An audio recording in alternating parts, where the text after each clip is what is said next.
Welcome to the Enlightenment Podcast, where we try every week to delve into meaningful dialogue about Palestine in particular at this time, offering insights that we find is often missing from mainstream legacy media, while also taking some time to celebrate Palestine's rich traditions, culture, history. We've had some amazing artists and writers on this show as well. Today, we're very excited to be joined by Sharmine Narwani to discuss Palestine and the history of Zionism and the current pursuit for justice. Sharmine, welcome to the Enlightenment Podcast. Thank you. I'm very excited to be here, actually. We are even more excited to have you. And let me tell our listeners a little bit about you. Sharmine Narwani is a geopolitical analyst based in Beirut, and she is editor-in-chief of The Cradle media. She's been on the ground covering crises from Syria to Gaza, and her writing is often featured in platforms like The American Conservative and RT. Sharmine, it's a feature of this podcast that I always ask the first question to Hanan, which is, how did we meet, Sharmine? Yeah, well, Ahlan Sharmeen, and lovely to have you, as Shamim said. We met through our common friend Mazen Masri, who I've known since I was a teenager, I guess, and for many, many years. And Sharmeen, we'll dive in. You've spent most of your time reporting your reporting life in West Asia, which they refer to as the Middle East. Could you tell us a bit more how it all started? When did you realize that reporting from the region was something that you wanted to do, and to really talk about Palestine and why Palestine, basically? To start off with, let me just say I don't report mostly on Palestine. It's always lurking there behind the scenes of many of the issues I write about, which is mainly geopolitics. So foreign policy, things that I always say, like, I'll cover something if it crosses a border or two, as opposed to domestic affairs. I'm personally very interested in foreign policy. I spent my very early years reading biographies of world leaders and major political actors. So boring, honestly. I was living in New York City at the time. I could have been having so much fun, but there I was reading about this stuff. And it was, mostly US foreign policy. I mean, the US was the hegemon at the time, like it was deciding things. So I was very deeply engrossed in US foreign policy and covering, great swathes of the world map, like in Latin America is where I think I sort of did most of it. And then on the African continent.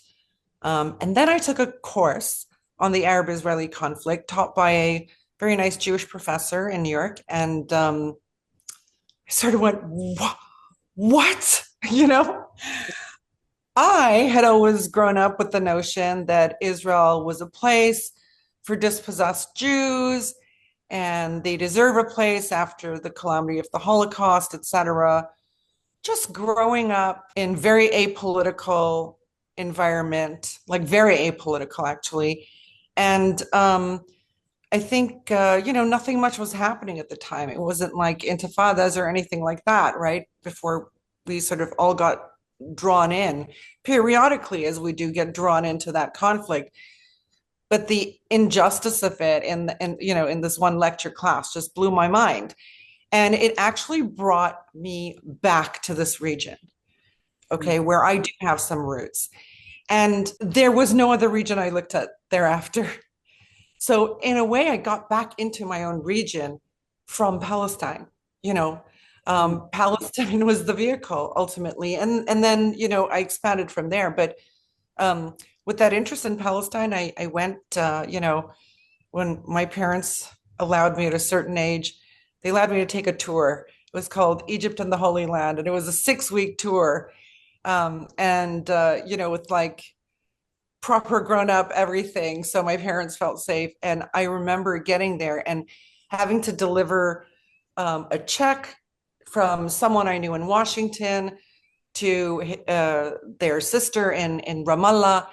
And I remember going to the West Bank for the first time to do that while I was still on the tour and just wanting to stay on. I mean, just, again, just the things you read then come alive, And I immediately, when I went back to grad school for the spring semester, the fall semester, I immediately started applying for internships in Jerusalem or anything I could get there. And I got one. I got an internship with Reuters in Jerusalem.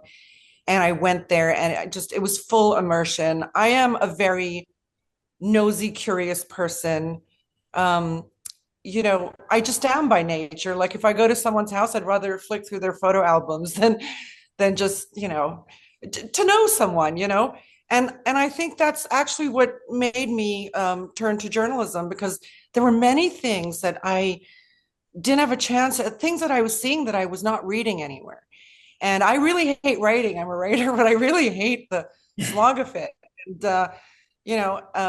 but I do it because I want answers, and then I want to share them, because these are not views we get in a lot of places. And I think that really, for me, I guess I was, you put me, I hate boxes, but you would probably put me in a box during those days of being anti-imperialist and anti-Zionist, because actually, who isn't? Who isn't? We keep, why are we defined in the negative, anti this and anti that, when we are the majority, Yeah. That's kind of how I got started. And then the Arab Spring was another trigger for me.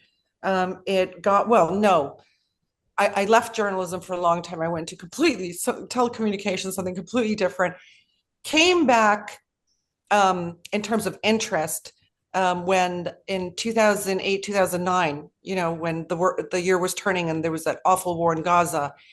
And I had just discovered Facebook then and just was posting like all these horrible pictures. And I mean, really, it started like my passion that had sort of been put aside for a while, because kind of get burnt out on Palestine in particular, because it is an issue that just wasn't changing for decades, I went to the Madrid Peace Conference with a girlfriend. We just decided, why don't we just go? And we did. And we bumped into a lot of my friends from Jerusalem, the West Bank, and, when I'd been reporting with Reuters there. But then it was 2008, 2009. And then after that, the Arab Spring. And the Arab Spring actually brought me to this region full force again. And I spent many, many years here since, and ended up covering the Syrian war because of my proximity to that conflict zone, and writing things that nobody was writing in English, basically, like it or not. Yeah, I wanted to ask, I think you answered very well my next question, which was to find out, what is it that led you down this road? But what kind of things were you writing, or when you moved to write, that you felt was missing from the narrative at that time in journalism? Well, the thing is, I was still, I can't help it. Foreign policy, geopolitics is my passion. When I started in journalism, geopolitics wasn't even a word. Now it's everywhere. I remember at university, I went to Columbia University for my master's, and my professor saying to me, "Oh, Palestine, Israel's so boring." And I was like, what's he talking about? Like, I was much older than I was, and he was, right? It's kind of something you go through, and then you realize nothing's getting fixed, and you can't help but feeling some malaise about it, And so foreign policy continued, and then there was a lot. Iran became quite an interest after the contentious 2009 elections and the so-called Green Revolution. I started off believing one thing, and within a week of that election, I completely flipped my view of things. I do like to dig deep, and I go with my gut. I never realized how good my gut was until well later, and very deep into this journalism career. And I do trust it more than I did before.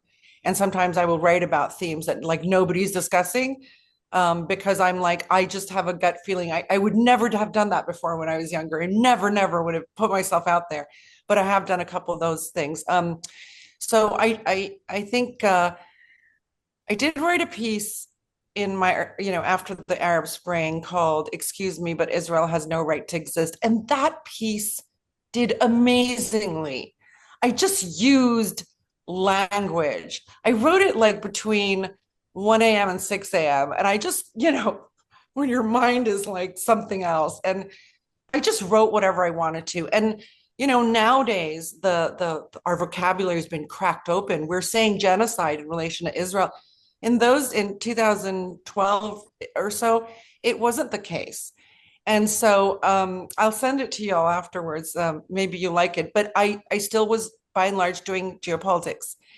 And like I said, when the Arab Spring started and I happened to come to Beirut, I did almost exclusively Syria stuff. I did some Yemen, I did some Iran, I did some Israel, Palestine, but Syria became my beat because I got so raked over the coals for what I was writing.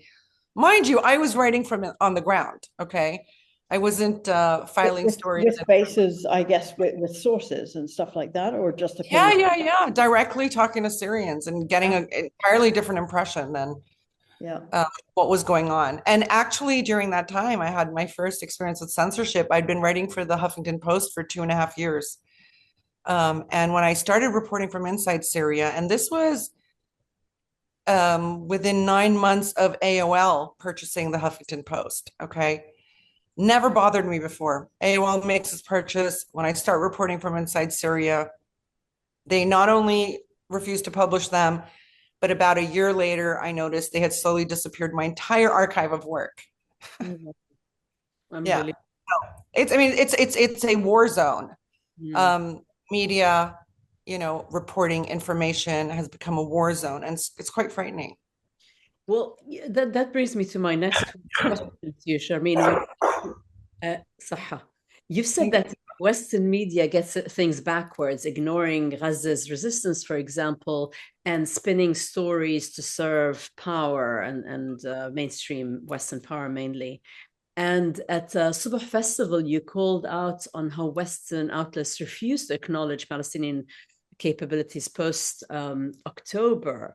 And as you said, you're on the field, you have direct sources. Can you talk a bit about how the media controls and shapes what the world thinks about Palestine and really what's at stake? Because as you said, now it's a genocide, now people are standing, but the Western media and legacy media are still very much serving sort of the Western masses. So I'd love to hear more about that. So again, with some reference to Palestine, but then looking more holistically at West Asia, I mean, Western media and its the well-funded Arab offshoots, okay? So the Arab mainstream media are fully engaged in information warfare. They shape public opinion. They determine who our enemy is, okay? And fully villainize them, vilify them. They pave pathways to conflict. If war has been decided, they set the scene for us, okay? Make us angry at the villain. They tell us who to blame, who to disparage. They play identity politics in a huge way to divide and rule. And this is very much also the case with Arab media, mainstream Arab media, as it is with Western media, So the identity politics have played a big role in this region, literally doing the divide and rule job for the imperialist and the old colonial power. These are all crafted and framed into narratives to weaponize public opinion in favor of a way of thinking. And if you want me to just crystallize this, is Shia versus Sunni, Iranians versus Arabs, secularists versus Islamists. These are this is what we've gained after years and years of information warfare and the deliberate shaping of our history, of our present, of our future. I mean, nobody thinks outside of the box, especially when you don't know about an issue much, which is most of us, right? I don't believe anything that's in Western media, but if they tell me, about something going on in Sierra Leone, I'll be like, oh, is this what's going on? Even though I know I shouldn't actually take what they're saying for granted. It's one of the reasons I work to start the Cradle, to bust through these fake narratives, to also frame the possibilities for our own future from inside this region. Like the one way I could see a way forward to doing that, and maybe reporting differently from other publications in this region, including independent media, by the way, is to educate, because I love geopolitics so much. I'm always looking at the big game. I genuinely feel the big game. If you understand what's happening in the corridors of power, you can understand how that's going to distill down to us. Okay, so when everyone here was like, oh, Lebanon's over, Palestine's over, I'm like, not so fast. There's a lot. I mean, with Russia and China and a multipolar world rising, the Americans don't just get to write the check anymore. They have pushback everywhere. And so you cannot forget that. I would look at the Cradle is about looking at the big picture and also down in the weeds. Okay. But looking at how the global competition is, and this is a global competition, and we're in which we're pawns because we're so propagandized. We just sit there and go, what decision are they going to make in Washington? What decision are they going to make in Riyadh? What decision, and then we have no agency, right? Certainly our governments don't, So, the Cradle, when we started, we were perhaps a bit boring for most people, but now after 3.5, almost 4 years, people are talking our language. We were writing about the roots, like the BRI, the Belt and Road Initiative from China to connect Asia by railway, by roadway, by shipping lanes, not just within Asia, but to Europe as well, Eurasia, this bigger idea. And what does that tell us? That tells us that Asia, which is the growth story, everybody knows is the growth story of this century. Okay. So money equals power. All right. It's that simple. The West is not doing as well because it's broke. It lives in debt, perpetual debt, which it can't get itself out of because it doesn't know it doesn't understand proper governance anymore. So we were looking at these things, the major power battles for roots, for even like exchanging currency. No, you have to do it in the dollar. Otherwise, we're going to cut you out of this. You can't sell oil in yuan, Chinese currency. Who was controlling resources? What would happen when the Americans left Afghanistan? Afghanistan's very resource rich, the markets in this region, sanctions were coming left, right, and center, not just in this region, but against the Russians and other players. And so what we need to do, when you see the big picture, what we need to do becomes more obvious, and so do the enemy. So really, the Cradle was writing from a very different perspective. I have a big thing. I often, especially after Gaza started, kept having to march into our newsroom and say, stop using adjectives, guys. Like, we've hated it that they preface anything when they anytime they discuss us or the leaders they don't like in our part of the world, they preface it with like brutal dictator or right. I'm like, take adjectives out of it. Okay. In our features, our opinion pieces and our investigations, where we commission writers to write these pieces, like expert writers, right? I allow them some flexibility, though we have a style guide. But I'm like, take the adjectives out of news. Because honestly, like, I don't want to read that. I mean, I remember when Al Jazeera English came out, I kind of loved it because I hated some of their coverage and I loved some of their coverage, I think media should be like a little bit, that way. You can't, why do we think everyone has to agree with everyone on everything in order for us to be friends? I don't understand that concept. And, as I was saying earlier, the thing is, the Arab masses, this again, with the framing of narratives, the Arab masses are all mostly anti-imperialist. They're all mostly anti-Zionist. They want economy, they want healthcare, they want education. Poll after poll, even those done in America, on the Arab world, tell us this. At the beginning of the Arab Spring, I don't know if you remember, but they were calling, like in Egypt and other places, in Bahrain and Jordan. So those were like early Arab Spring things that, some of them manifested, some didn't. The Arabs protesting were calling for honor and dignity. Nobody said freedom and democracy. Honor and dignity means sovereignty, it really means sovereignty. Yeah. It's not up to others how our systems work, as long as we buy into our systems, honor and dignity was a narrative that was flipped. We never heard it after that first year. Just so freedom and democracy. Do you know what I mean? Get rid of the tyrants. It's too late. You know, the Arab Revolution was very carefully turned toward US adversary states. Okay. It all exploded in US friendly states, but it was turned towards US adversary states. And this is something that goes to your question on how mainstream media, you know, what mainstream media does. But, you know, how does the very same person, like Palestinians even, how does the very same person who's anti-imperialist, anti-Zionist, wants economy, wants sovereignty, how does that person come to hate Iran? You would think Iran is the definition of those things, you know, at least in this region. In Lebanon, people think Palestine is a Shia issue. What does that mean? I've actually heard people say this, you know, what does that mean? Or that Hamas and Hezbollah are Islamists as opposed to resistance. Do you know what I mean? Like, that's how they're defined. That's how they're marginalized. That's how they've diverted our attention. Mainstream media, Western mainstream media and Arab mainstream media diverted our attention to fights that aren't ours, that shouldn't be ours, you know? Well, let's talk about that, because it's something, again, I became aware very late, you know, in the game, that what we were being told, you know, in our mainstream media was not necessarily the whole story or even a sliver of the story. It was definitely a viewpoint that was, you know, serving a purpose. But so let's talk about, you know, because we talk about Israel, Palestine, and Israel's fate is kind of tied to these big global alliances, particularly with Europe, with the US in particular. And you've got all these great traditional power pressures, but you've also got all these, you know, you've got Iran, as you said, you've got China, you've got new alliances happening, rising in Asia. So there's all of this, the Gulf states are all, you know, normalizing with Israel, you know, trying to get a share of something. How is all of this playing out in terms of Palestine? Who is making moves that we should know about, and what are they?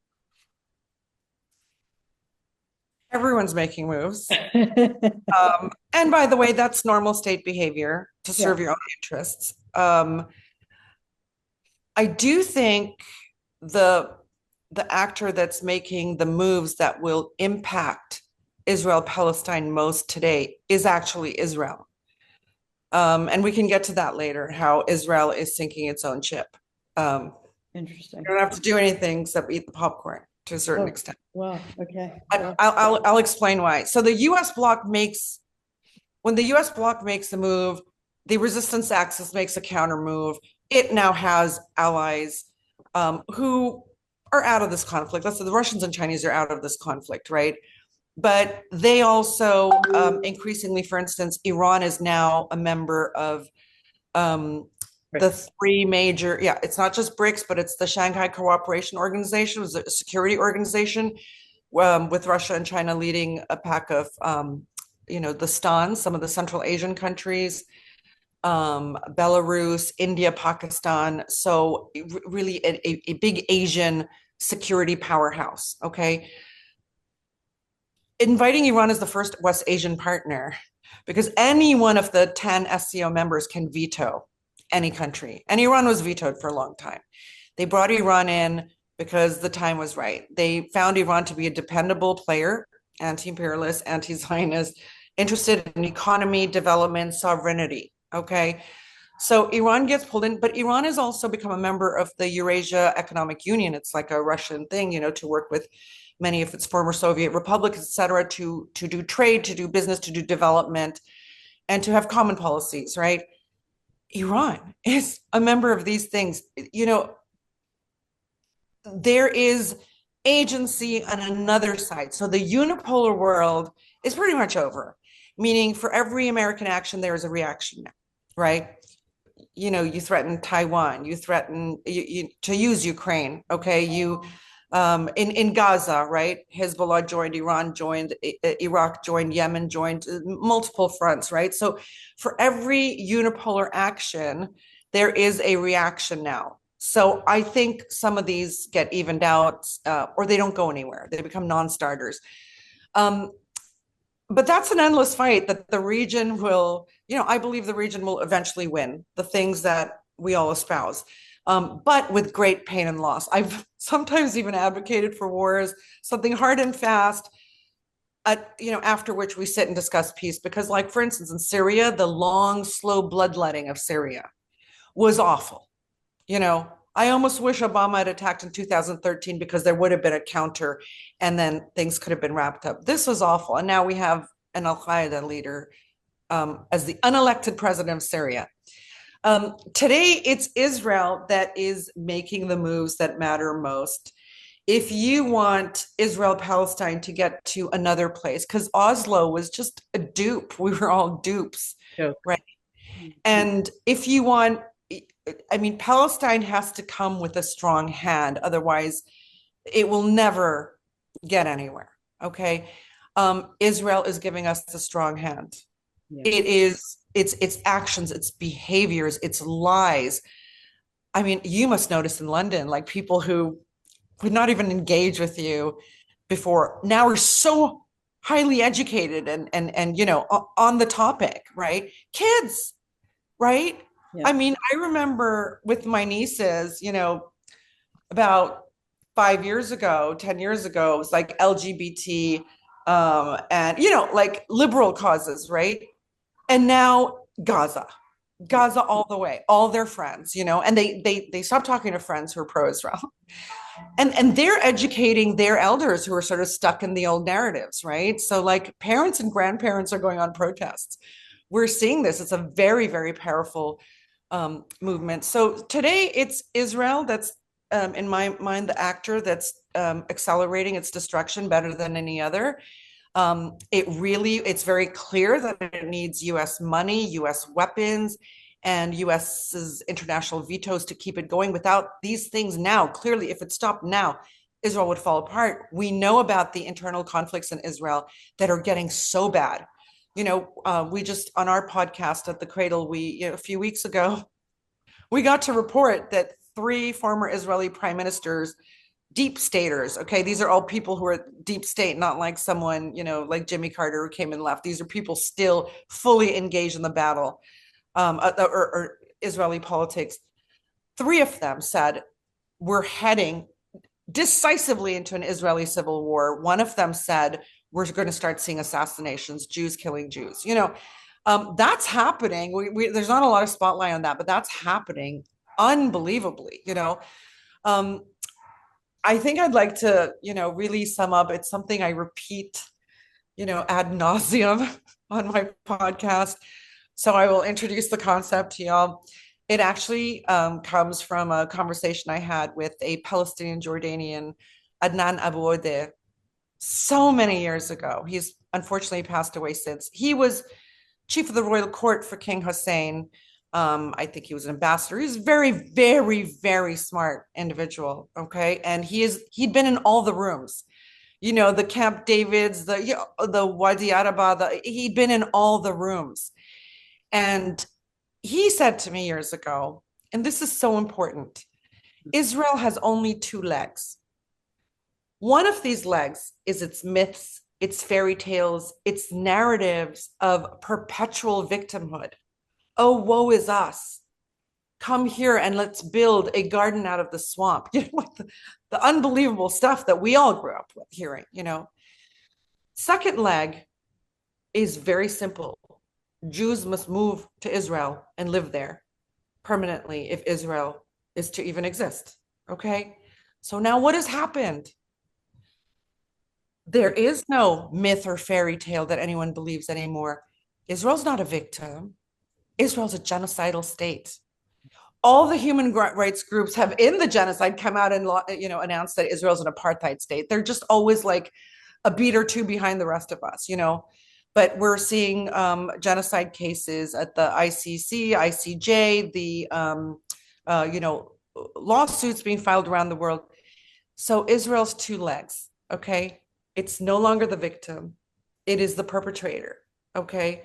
And 2, are Jews moving to live there? And if they are, what kind of Jews are they? Absolutely the settler, crazy, religious extremist type. And that is, by the way, where I believe Israel's going. Because the ones who consider themselves liberal, as though an apartheid state could ever be liberal, will move. The economy has suffered and really hard to get back on its legs after this, because for sure the ability for many companies to do business in Israel has shrunk. Okay, so there's not like, and by the way, just something worth mentioning. There was an article on scientific output in West Asia, and how West Asian states rank in terms of scientific output. Iran was number one. Okay. By the way, in 2010, I read about this in a Canadian science journal. Iran was number one in the world in scientific output. Okay. In this region, Iran was number one. Israel was number four. All we hear is technology, technology. Israel was number four. They're like they've been resting, coasting on their laurels for a really long time, right? Israelis want to go to the beach, right, or kill a Palestinian. They're just it's such a warped society. I can't even tell you. So this is really important. Who's making the moves that matter most. I know you probably thought we'd be talking about the Abraham Accords and the Arab states that have signed on to it. Sudan, for instance, signed on to it in 2020. Sudan is doing is backtracking on that. Sudan is partnering with the Russians and with the Iranians. Iran is now selling drones to Sudan to fight the UAE-backed rebels. The UAE, Djibouti is trying to kick out the UAE from its military base there. The Americans and Israelis want to recognize Somaliland so they can have military bases there. Like the competition, the big player competition in this region is so intense. But for every action, there's a counter. And that's what's important. Okay, there's going to be a leveling out. But meanwhile, Israel's lost both its legs. Both its legs are broken. Both its legs are broken. I agree with you. And I think also the US is crumbling as well. I mean, you mentioned the debts, and I think there are 36 or 37 trillion in debt and growing. So as they crumble, because Israel is very much dependent on the US and the so-called technological advance and so on. It's very much shared technology from the US that they have used and continue to use with all the subsidies they have. So yeah, I agree with you on that. Yeah, and I think also, if you think about it, Israel's behaviors, again, a byproduct of that is that it's made it impossible for the Saudis to normalize with Israel. That was their big gap, the home to Mecca and Medina. You know what I mean? They have the UAE. The UAE is extremely destructive in this region. I mean, we need to shine a light on the imperialism coming out from the UAE. It's very broad. It's everywhere. It's outside this region as well, in Africa and elsewhere. Qatar is playing. I don't know where Qatar's playing, but the point is, I think the normalization track is stopped. Now, someone like Trump figures if the other side gets some deals, they can grab normalization in this process. But Israel's not willing to give up anything. There's nothing. I mean, the ceasefire deal that they're negotiating now is not anywhere near the January deal. I mean, the January deal was somewhat robust. There were timelines, there were clear deliverables, X amount of aid trucks. The aid trucks would have to bring this. Reconstruction materials would be coming and go. There's nothing in these. Complete capitulation. It's Zionism as its core, whether liberal Zionism or any Zionism needs to be dismantled and sort of removed. Actually, Shamim and I are attending the first Jewish anti-Zionist Congress in Austria coming up, so that'd be interesting to see. But I think people who used to be Zionists, who are Jewish or anti-Zionists, are saying no, it's rotten. Yeah. Or it needs to be dismantled. So I think even in Australia now, there's like a Jewish Council of Australia. They just did something completely anti-Israel, completely, like it was decided, their body voted, whatever. And so I think you are seeing that, for sure. Like I said, Israel's its own worst enemy. It's not going to get normalization. It's not going to be able to do trade. It's not going to be able to do, it's got this idea for a trade route from India through the Persian Gulf states, through Jordan to Haifa and onto Europe to bypass Chinese BRI. Like, the imagination on these Israelis, the audacity of them is none of these things will develop as long as Gaza continues. And Netanyahu cannot and will not stop Gaza. So, like I said, Israel's its own worst enemy right now. Yeah, and it's like during World War II, they said, if Hitler was removed, they still wouldn't accept Nazis, not the Nazis or any of the Nazis. So it's the same thing. It's not Netanyahu, it's the Zionists. But I think let's talk about history because... Can I just say, there were, for quite a while, I've been okay with Netanyahu being in power because for me, he was the ugliest face of Zionism that would be allowed into that prime minister's seat, right? And now I think it's the perfect time to dump him because he is such a wily politician. He sort of always, you think he's dead and up he leaps again. He just reincarnates. But if that guy was taken out of the picture, there's nobody else in Israel who can maneuver the system the way he can manipulate it, right? And they're all going to be vying for power with each other. And this is where I think Israel really starts to fall apart on governance. It is the whole, I believe that the whole Zionist project will collapse, not just because its legs have been broken, but also because of what they're doing to each other now. Yeah, it needs to collapse. And when 82% of everyday so-called Israelis are actually thinking they want the Palestinians removed, ethnically cleansed, and the genocide hasn't gone far enough. There's something wrong with this kind of mindset. And recently, I don't know if you saw, even there was an expose about doctors in the settler colony of Israel refusing to treat Palestinian injured, civilians and or so-called prisoners, and where they actually took joy in seeing them suffer and die, and refusing to treat them. So it's a very sick society. Honestly, it's just been exposed. But the history is very important, as you said, Sharmine. Young people are finding out more. They're educating their parents, grandparents. My mom is a Nakba survivor from West Jerusalem, 48, and the Nakba and what's going on is something that's very alive in people's memories and in every people's homes and daily lives. I mean, you talk to Palestinians, whether from Gaza, from the camps in Lebanon and the West Bank. So, and we see what's happening now versus then. How do you see them carrying through this history and this sort of the memories and the loss to today and what's going on the ground? So outside of Palestine, it's always like that, from my earliest days involved in this issue, it was the keys, the grandfather and the grandmother having their key, the key to their old home around their neck. I mean, they're still there all these years later. These keys are more than a symbol, it's the kind of thing that just moves you to your core. Inside Palestine, I always found it was like this unique abundance of identity. Like Palestinians have an abundance of identity. Not a lot of people can say that in this sort of globalized world. Just their foods, the maintenance of their special dishes. Their mulchia is still different than anyone else's. And it's the only thing I can't have in Palestine is the mulchia. It's got that like... It's so yummy. Shamim agrees with you. I can't physically swallow that. So I got used to it.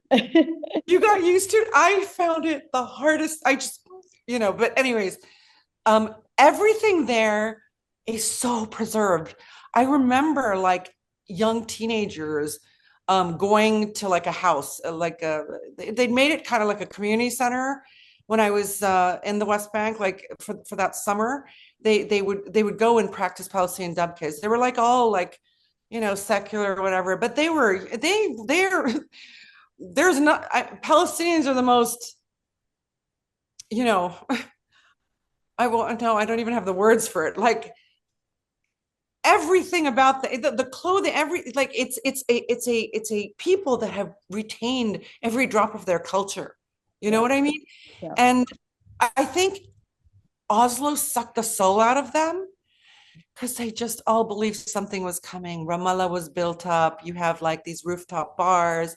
You have like a little concert place that's like so funky. You have vacation homes, and everybody that I worked with as a young Palestinian journalists when I was there with my Reuters internship years ago, now had two cars and their families and had NGO jobs. Like they threw money in there to just like buy the brain. And that was a very depressing time. I remember going back in 2009 and just being so depressed and sitting on my friend's couch and just going, it was beautiful. Ramallah looked beautiful. Everything looked good. Of course, they'd started to close off roads. Like you couldn't go from Ramallah to Jerusalem in a Sharut like they used to. Is it Sharut? What was it called? I can't remember. The services, or you certainly couldn't go to Hebron, Khalil anymore. So some of that, like already, the obstructions were noticeable. But really, I felt like the soul had been sucked out of Palestinians. And, I kind of feel now with what has happened in Gaza, it's just revived all of it. I mean, even before Gaza, you had that, what was it, in May 2021 or May 2022, where you had Gaza because of what happened in Sheikh Jarrah, right? Mm-hmm. Gaza, the West Bank, East Jerusalem, you had 1948 Palestinians all come together. Sorry, I'm getting like goosebumps now because we had never seen that. I had never seen that in my lifetime. 1948 Palestinians, what the hell? It was just fantastic. And then you started to see resistance, right? So like the Lion's Den, groups like this start to emerge, and young people, even people like from Fatah military, associated with the Palestinian Authority, leaving to go join these groups. The young people looked at their parents, Malays, who were in, a deep Oslo funk for 20, 30 years, right? And just said, what are y'all doing? And the young people started to hit the streets again. But when Gaza happened, all that Palestinian identity is coming rushing back. Not only that, I mean, the tragedy Gaza and Palestinians have seen in these last 19, 20 months is just, we've never seen that. People in the world have never seen this before, like the live stream genocide they talk about. And I think it's kind of like Palestine's show up project, because in this tragedy, the amount of documentation that's going on is unprecedented in such a short amount of time. I mean, I'd heard of projects of people doing a Palestine, a Nakba museum, and like, detailing like those who are alive who went through the Nakba, and those things were happening very slowly and ploddingly. The speeding up of the, bringing together information, documenting everything, is incredible. And what it's leading to, and this is what's most promising for me, is lawfare. We are now seeing lawsuits filed everywhere in all kinds of jurisdictions, and there will be decisions that fall in favor, and those become precedents, and precedents can be used in international law. I mean, the thing is, I could never understand why the person with the physical deed, because, in those days, it was like word of mouth, et cetera. That's hard, but that's how it works in this region. That's still valid and lawful. But even a physical deed could not go to a court in Belgium and say, I want my house back. And then have, win the case, and then have the settler in the house not be able to travel outside unless they give up the house, et cetera. I don't know. Lawfare is relatively inexpensive.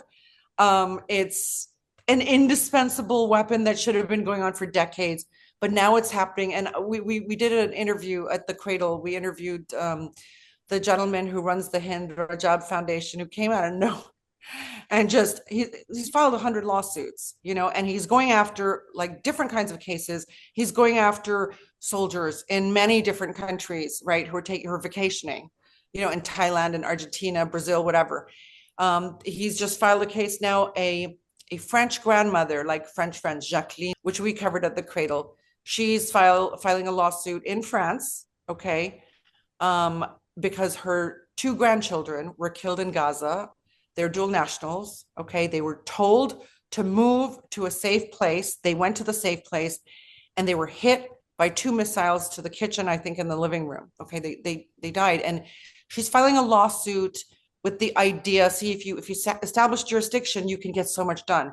If you establish that France has jurisdiction because they were French nationals. And now, Israel's understood that, hang on a second, this is very dangerous for us, right? Even the sniff of a lawsuit can stop big companies, Intel canceling their $25 billion contract. If even there's even a sniff of this. So Israel's going right to the core. They are hammering at the ICJ's case on jurisdiction, saying that the ICJ doesn't have jurisdiction. This is how the law works, legal loopholes. You just have to win one. Yeah. For president, thing to start. So for me, what do I see Palestinians carrying? It started with the key thing that touched me more than anything. It's so, everyone knows the key story, but it really, like, even talking about it, just because these people are, so old, some of them, and they've just got their key. Yeah. So the Palestinianness of Palestinians is extraordinary.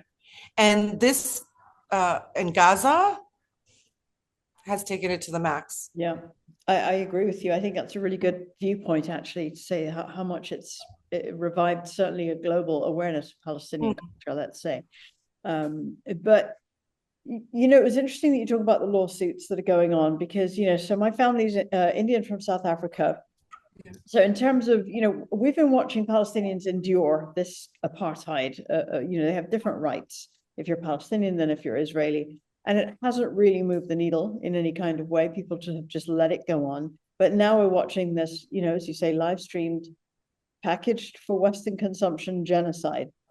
But within that package, Palestinians are too often framed as this faceless mass of people. We hear of hundreds dying. We don't hear the personal stories behind them. So certainly lawsuits from individuals like this French woman talking about her grandchildren, great way to break that dehumanization. Are there any other ways that come to your mind about how to do that? I mean, I think I'm not someone who has operated very extensively on grassroots things, but I have plenty of friends who do. And I do think that's important. I do think that the fact that they're shutting down EBIT, companies, they're shutting down actual companies that are manufacturing weapons, that dock workers from Italy to, just random places are refusing to put goods on board to ship to Israel. Okay. These things are actually triggering unions. When I was in the UK about like a year ago, I met up with a lawyer friend and he was telling me that he's actually, I didn't know this, he's a partner in a really big law firm there, but he was telling me that he's head of some major British Lawyers Association, and they actually decided to pass a statement among their members on Israel's violations. And that was like, early days. I see this, lawyers willing to do things pro bono.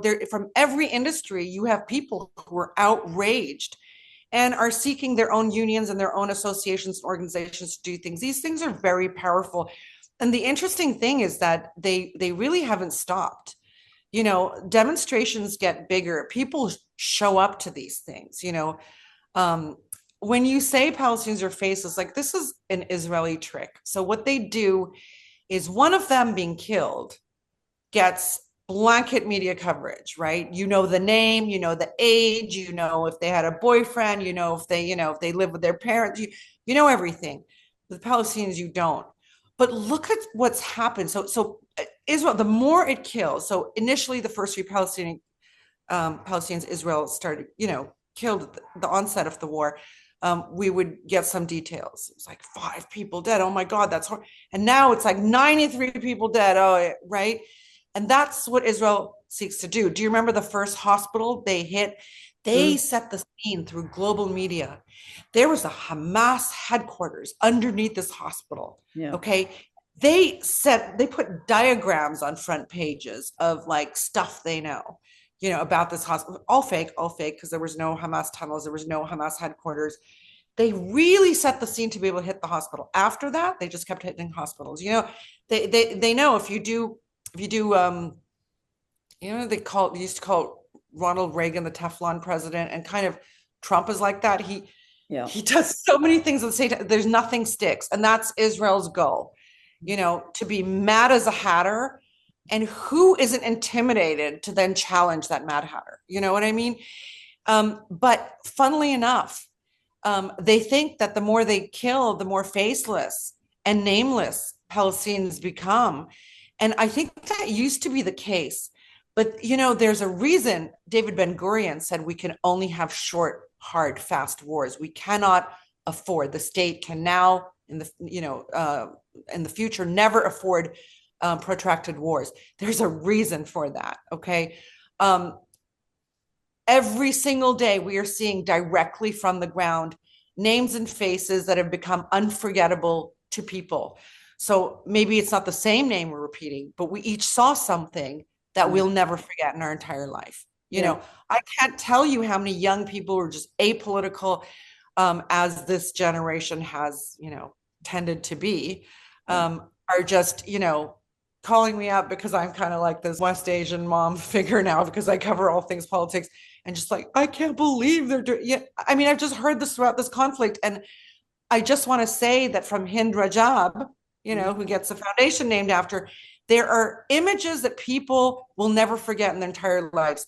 So either they're remembering the face, they're remembering the name, or they're remembering the story. And everyone has, half a dozen or more of these, right? So, that's how we process. Yeah, that's how we process, right? And we remember stories. And I think that's been the genius up till now on the Zionist side, is to make everything relatable, and to try to remove that relatability from Palestine. But so we're still seeing, we're talking about certainly a groundswell of opinion, but we're still seeing this pushback in the media.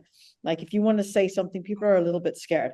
They're scared of. They are, but there are places like that. So there are news agencies that, what was that thing about the guy at the BBC who every story that it went, was on Israel Palestine to go through him, and he was obviously a big fat Zio, and fine, but that came into the open, right? And there are, at CNN, Christiana Amanpour, who is, not my kind of journalist, because she kind of does the Western narrative. I used to revere this woman, and she really does the Western narrative. Tony Blair's like a savior, and Hamas is evil, but she sort of, I guess, led something at CNN on the discourse. I think that's happening everywhere. I mean, we've seen people at the U.S. State Department, the National Security Council, Department of Defense, quit their jobs because of Gaza. The amount of stuff I've seen on this, and again, this is why David Ben-Gurion said to Israel, don't do protracted battles. He knows the face of Zionism. He knows how ugly it is. The longer this goes on, the more you can see what's behind the curtains. And it's how I felt during the Syrian war. Well into the first few years of the war, it was all the dictator is killing everybody. And then people finally, it went on long enough to see, there's ISIS, there's Al-Qaeda, there's all these like UK-backed, French-backed, Saudi-backed, Qatari-backed, terror organizations, basically. So I would say that this Gaza war is whittling away at the institutions in media and even companies. There's a consulting company in Boston we just reported on in the last few days. They were actually working on that project. What is that? U.S. Israeli NGO that's supposed to distribute aid. They're called the Boston Consulting Group. We're working on this project with them. Staff members said, no way. And they dropped it. So the longer this goes on, the more untenable it is for those who profess to be, adherents of the rules-based order, which basically means American rules. They don't say international law, they say rules-based order. What is that? I don't see that in the UN Charter. It talks about international law. But, and Macron said recently, it must be stopped. What's happening in Gaza must be stopped. This is very bad for the credibility of the West, because the West has hung its hat on freedom and democracy. Yeah. Right? Absolutely. It's unraveling the entire unipolar project. Which is one reason why some people in Western capitals would really like Israel to stop now and just shut up and not say anything for the next 10 years, because they've really taken, it's what apartheid, Western states refused to condemn South African apartheid until people made it happen. Yeah. Right. Yeah. And then it got too untenable for Western governments to defend the indefensible. And so they folded eventually, But you've been sort of ahead of this curve with the Cradle. I mean, you've built a platform that certainly breaks free from the usual spin on things that we get in mainstream media. So, tell us a little bit about what is working for you at the Cradle. What kind of stories stay with people? What things make a mark?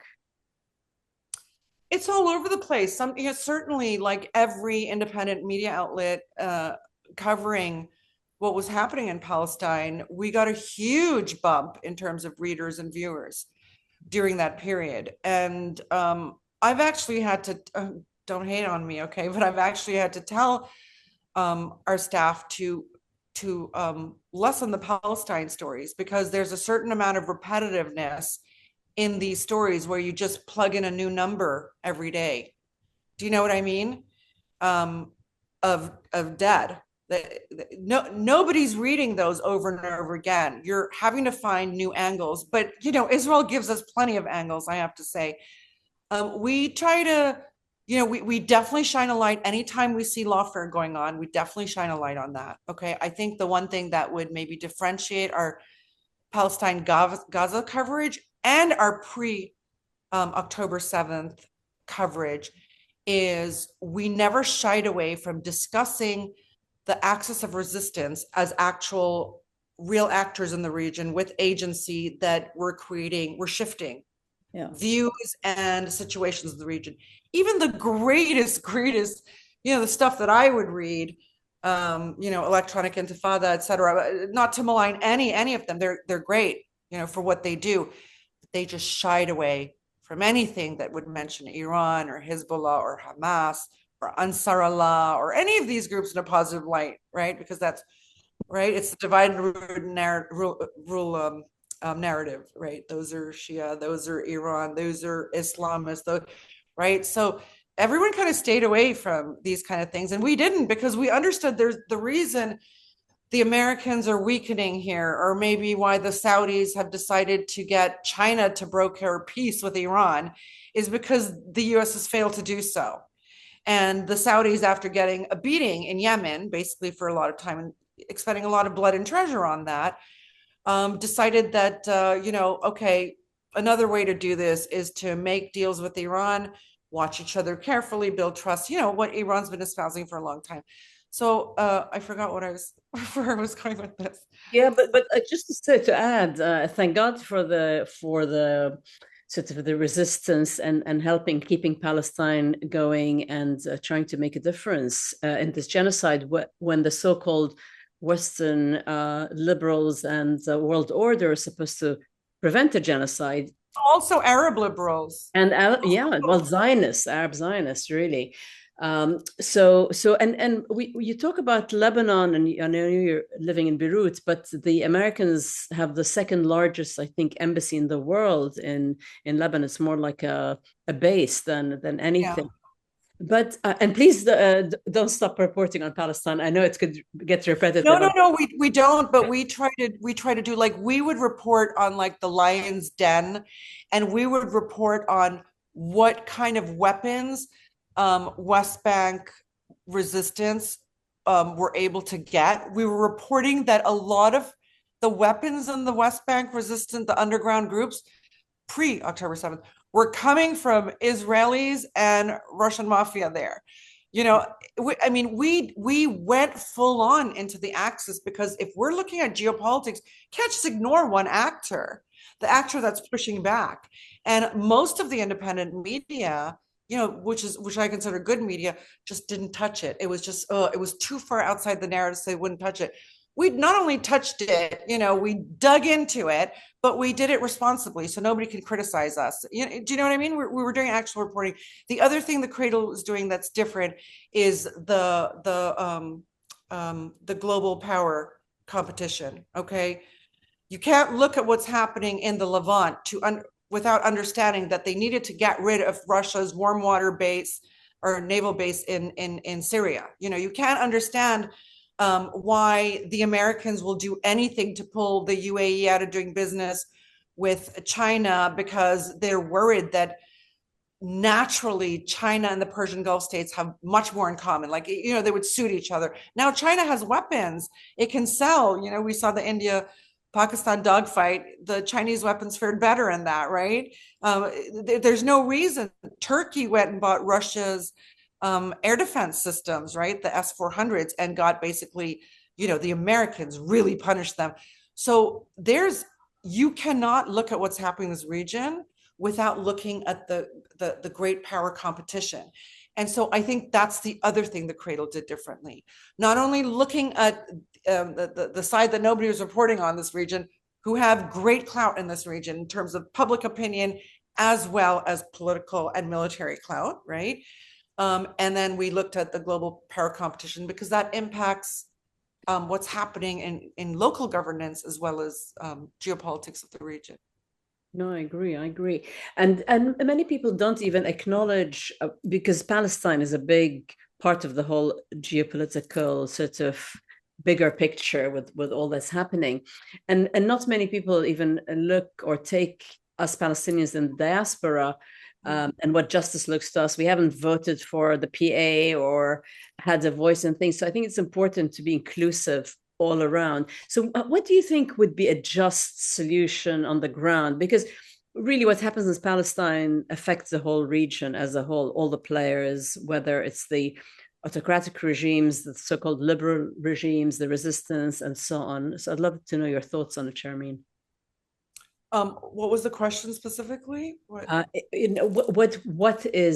a just outcome? What does it look like on the ground for Palestine, because it affects the whole region as well? A just outcome is the state that existed prior to 1948, where all people have equal rights. Mm-hmm. There are, Jews who've lived there for a few generations, and if they don't like the fact that their mayor is Palestinian and their members of Knesset are Palestinian because they don't have enough votes, they can leave, But let's not forget that Jews before 1948 were Palestinian. They had Palestinian passports. They were Jews who'd lived there in eternity. They were part of the fabric of the Levant, which was very multi-faith area, Muslims, Jews, and Christians. Really, the West has tried very hard to get rid of Levantine Christians, using all kinds of whisper campaigns and, fear tactics and things like that, and so I think it's altogether possible, but I don't know. I think as Israelis start to leave, fully fracturing that second leg, you're only going to have the crazies remaining there, and the crazies will kill everybody. They like Masada, the whole, right, like biblical weird whatever God said, and so we can kill everyone and drink your blood, like whatever their madness is. That's what'll happen. And I tell you what I'm more afraid of is what happens when Palestine's back, because they've kind of killed or jailed all the good ones. Yeah, hopefully there are a lot of good ones left in the millions that are still there. No, I'm talking about the ones who have dedicated their life to politics and the struggle, whatever. Like, yeah, you have potential unifying leaders. Do you mean? Yeah. You have these money men, crooks, and proxies and slaves. Okay, I cannot believe Mahmoud Abbas walks around. I cannot believe he is the ugliest face of Palestinians that I've, really, that man. But there's so many of them, and they're the ones who, they're the ones whose names are just constantly circulated. Oh, what if we have like another force running Gaza? What if we have another security force? It's all these the same, like, what is it? The mercenary armies from the UAE, from wherever that, some Arab US proxy state, and then the PA, right? Mm-hmm. And the PA considers itself a good partner for Israel's security, and Israel treats the PA like dirt. I mean, it's so awful. This is what I worry about, what comes after. But I do think the solution, there's only one solution. I do not believe in two states. I mean, it's just more zigzag lines created by the other to, mess up our geography. I do believe in, I don't care what you call it, but what existed early last century, and equal rights for all. And that's it. And that's it. And I'm sorry, they can come up with all, the West does constructs, right? They do constructs.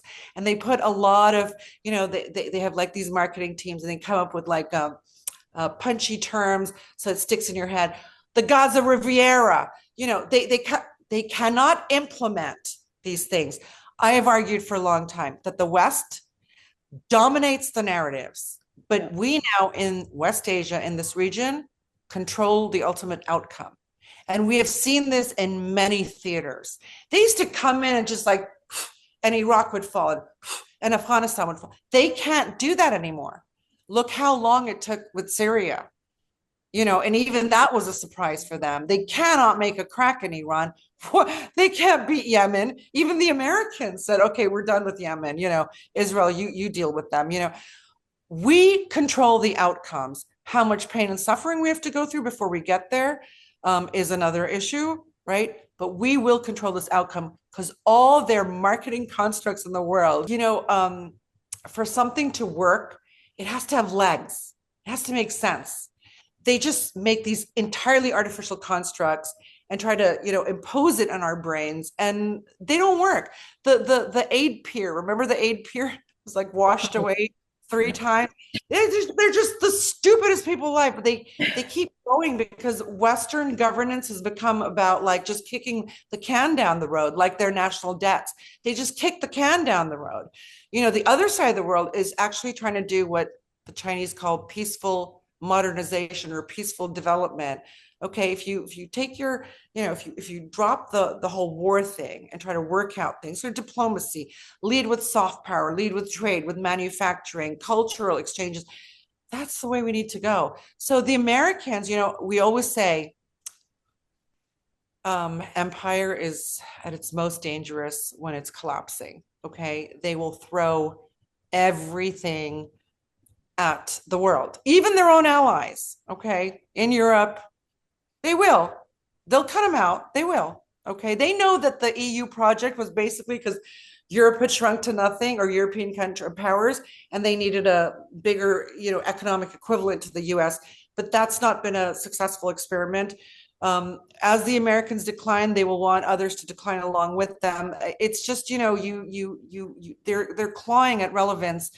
And so I think we just have to hang in there, because Palestinians haven't been this Palestinian in a long time. I think diaspora Palestinians, the best thing y'all can do, because y'all are, per capita, the best educated in the entire Arab world, or that used to be the case at least, okay? You're everywhere. You live in every country of the world. The right of return is constantly ignored by everyone in all international conferences, in all things, including by Palestinians in leadership positions, okay? I think, well-off, well-heeled, well-networked, well-situated Palestinians in diaspora, go to lawfare, bring back the right of return. That will crack open something that they're not even thinking of. Like I often say, why do we react to their narratives? We just become the rejectionists in their narratives and give it oxygen. Create your own ones and let them be the rejectionists in ours, There's so many ways to play this. No, absolutely. And I agree with you. It has to be a decolonized state with the right of return of all Palestinians, which is recognized under international law, and with sort of full equality, regardless of your religion, as it used to be. But Sharmine, we can talk forever, and I don't want to keep you, but we link your work to your and your bio to the podcast, but is there a sort of a final message or something we didn't cover that you'd like to leave with our viewers and listeners in terms of taking action and standing with Palestine? Because this podcast is about Palestine. I just think back to my article from 2012 on, excuse me, but Israel has no right to exist. I talked about Palestine being the universal cause, okay? Because Israel was the last colonial project. At a time where colonial projects were falling apart, they launched this last one, okay? It has to collapse, you know? And I remember Robert Fisk writing when the Arab Spring started, because everyone was so excited, you know, during the Arab Spring. We take back governance, we take back our countries, we're not slavish anymore, no more to anti-imperialism, no more, all the good things, right? Robert Fisk said, I think this is going to end in Riyadh. And I was like, no way.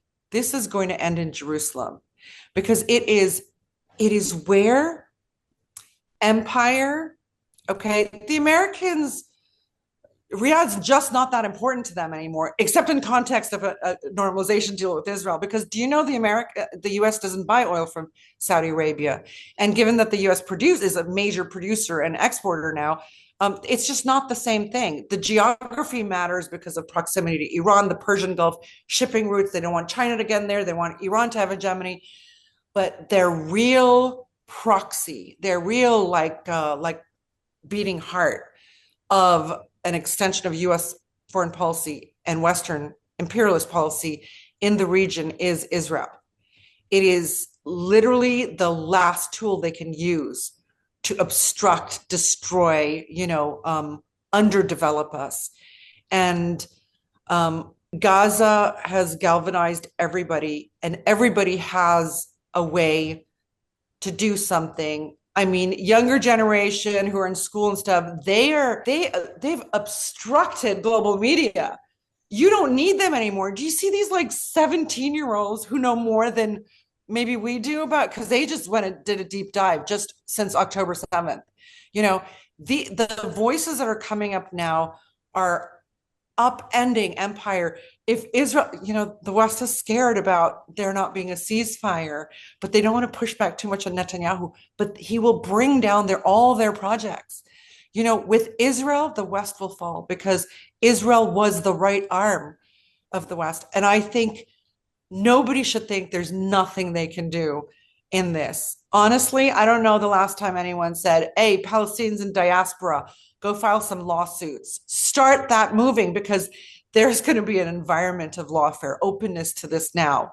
Strike while the iron's hot, and it's not getting less hot because Netanyahu refuses to stop at anything except the complete depopulation, annihilation of Gaza. So I would say everybody has a role in this. And yeah, look out for all of us. Fantastic. Well, I think that's a really inspiring ending there, that everybody should go out. And I love the term lawfare. I think it's a really good way to fight back without the loss of life and with the use of international law. And that really is testing our humanity in many ways as well, and the human base of these laws. So I think it's a good time to wrap up. Sadly, it's been a long one. We feel like we could have gone much longer, but thank you very much for joining us today, Sharmine, and for everybody listening. Thank you to Mazen for the introduction. And absolutely. Next time I'm in London, we're going to do tea. Absolutely. I would love that. And thank you to all our listeners and viewers for joining in. As Desmond Tutu said, if you are neutral in situations of injustice, you have chosen the side of the oppressor. So it is our collective responsibility to think about what's going on, to form an opinion about it, and speak out if necessary. If you've enjoyed today's episode, please like, share, subscribe. This engagement, as you know, helps to amplify voices that we feel are dedicated to justice, truth, and humanism. We believe in enlightened activism here at the Enlightenment Podcast. Sharmine, thank you again for joining us today, for your invaluable insights, for your incredible work on The Cradle. If you haven't looked at The Cradle, go and check it out online. And just to add and to wrap from my end, stories and representation matter. Do your part, stay informed, stay engaged, speak up, and most importantly, take action for justice for Palestine. Our collective voice is what makes a change in the world. So in solidarity, see you next time. And Sharmine, till we meet for a nice tea, thank you for all that you do for Palestine and for West Asia and the world in general.